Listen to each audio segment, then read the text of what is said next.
Bonjour, je suis Paul Jean Michelet. Je suis là pour participer au concours organisé par la plateforme Innovation. Mon texte de participation est intitulé Tour d'ivoire, qui veut dire poétiquement pour le poète, isolement, solitude.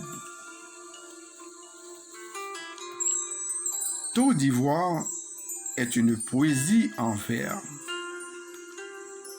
Il est tiré de son recueil qui a pour titre Confinement et rêverie poétique. Il est né durant les moments tragiques du confinement en France, dans le département des Hauts-de-Seine 92.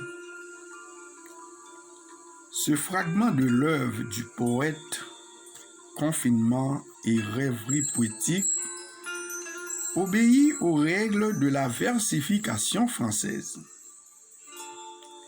Il est composé de 60 vers alexandrins dont les rimes féminines embrassent les terminaisons masculines et les césures coupent en 2 hémistiches les 12 pieds du poème.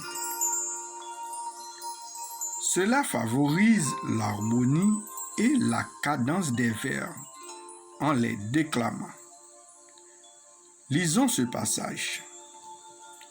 Oh, qu'il est doux à l'être pensif et solitaire de revoir en esprit les instants du passé, de se jeter d'un bond dans ce décor rêvé auprès de l'être cher d'une adorable mère.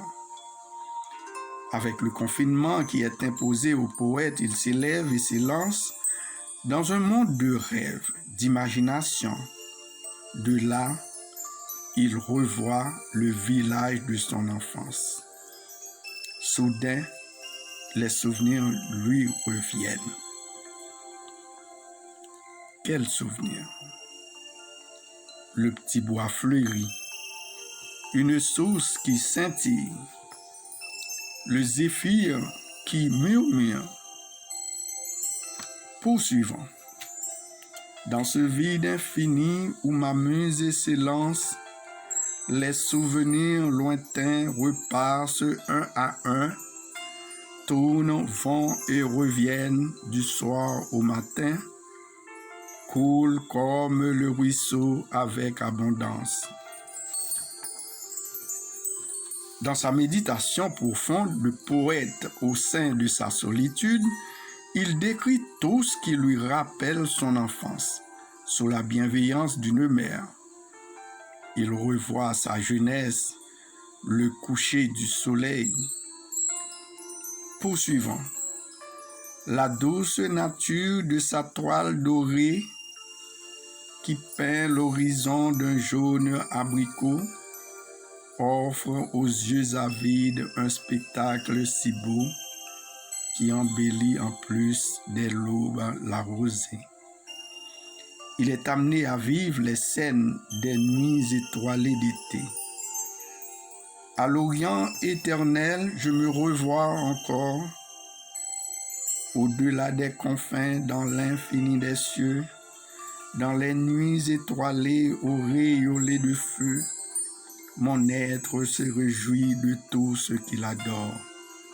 Et de conclure, il invite son génie à s'élever au-delà de sa sphère pour atteindre la demeure des sages. Le génie du poète, pouvoir Erato, l'une des 9 sœurs de la poésie lyrique. Mesdames, Messieurs, c'est là que se termine ma présentation. Bonne écoute, merci et à bientôt.